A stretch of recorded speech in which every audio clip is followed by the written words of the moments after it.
আসসালামু আলাইকুম। আজকে আপনাদের সাথে শেয়ার করব রসমালাই স্পঞ্জ কেকটি। এখানে আমি প্রথমে 4টি ডিম নিয়ে নিচ্ছি।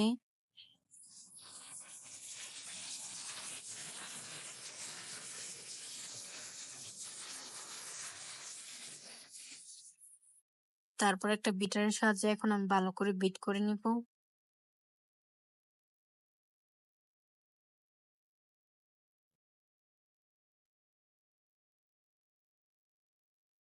একটু ফোমে ভাব আসলে এখানে আমি চিনি এড করব। প্রথমে আমি অল্প অল্প করে 1 কাপ চিনি দিয়ে নিচ্ছি। আপনারা আপনাদের স্বাদ অনুযায়ী চিনি কম বেশি করে নিতে পারবেন।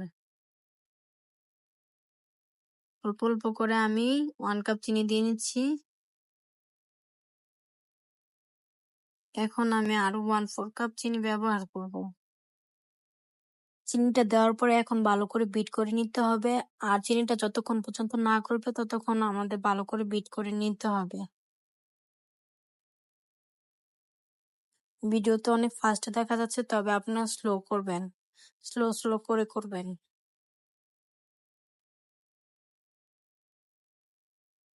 এখন আমি ব্যবহার করে নিচ্ছি 1 টিস্পুন তেল এবং এখানে আমি ব্যবহার করছি রসমালাই ফ্লেভার, সামান্যটুকু আর হলুদ আর সামান্য ইয়েলো ফুড কালার।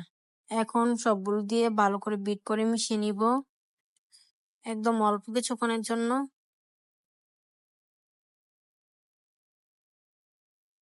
মিশানো হয়ে গেছে। এখন আমি শুকনো উপকরণগুলো দিয়ে দিব। এখানে আমি 1 কাপ ময়দা দিয়ে নিচ্ছি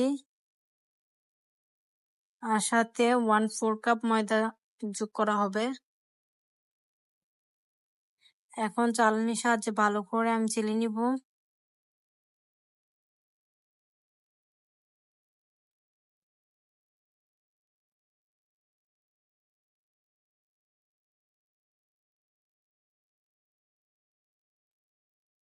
তারপর এখানে আমি ব্যবহার করব 1 টিস্পুন বেকিং পাউডার।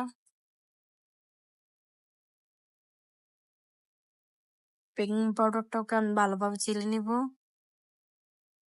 তারপর বিটারের সাহায্যে আমি ব্যাটারটাকে মিশিয়ে নিব।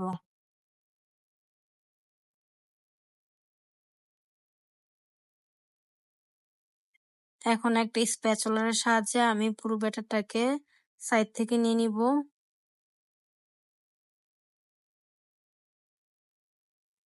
দেখতেই পাচ্ছেন ভিডিওতে কিভাবে আমি ব্যাটারটাকে মিশিয়ে নিচ্ছি।